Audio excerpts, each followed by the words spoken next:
Δεύτερο λεπτό. Τσαμπούρης λοιπόν με φάλτσο. Επέμβαση εκπληκτική από το Χαλκιά στο παραθυράκι του. Πολύ μεγάλη φάση στο ξεκίνημα του αγώνα. Ο ΠΑΟΚ ανεβάζει σιγά σιγά την απόδοσή του. Αρίας.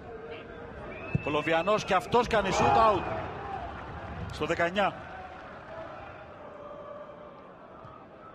Για να δούμε τη φάση με τον Σαλπικίδη. Η κίνησή του, το κοντρόλ του δεν τον βοηθάει από την παλιά που του έκανε ο Βιερίνια στο 28.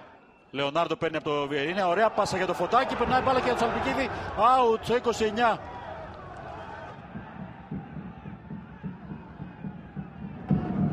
Τσαμπούρης σε μια ακόμη σέντρα. Κεφαλιά. Out για τους γηπεδούχους από τον Ουσέρο στο 34. 44ο Τσαμπούρης στη σέντρα, κεφαλιά και τον γκολ για τον Αστέρα από τον Περόνε σε μια φάση όπου ο Περόνε ξεφεύγει τα μαρκαρίσματα σε μια από τις πολλές προσπάθειες του Τσαμπούρη από τα δεξιά. Ο Αστέρας προηγείται.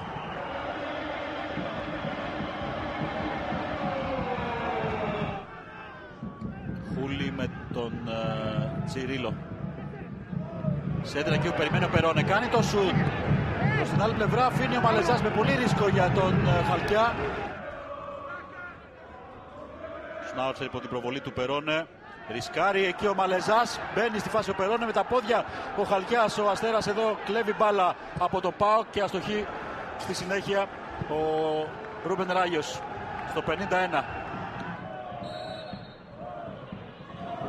Η σέντρα του Φωτάκη, κεφαλιά, εκπληκτική επέμβαση από τον Χακόμπος, κεφαλιά του Παπάζουγλου που μόλις είχε μπει στο μάτς.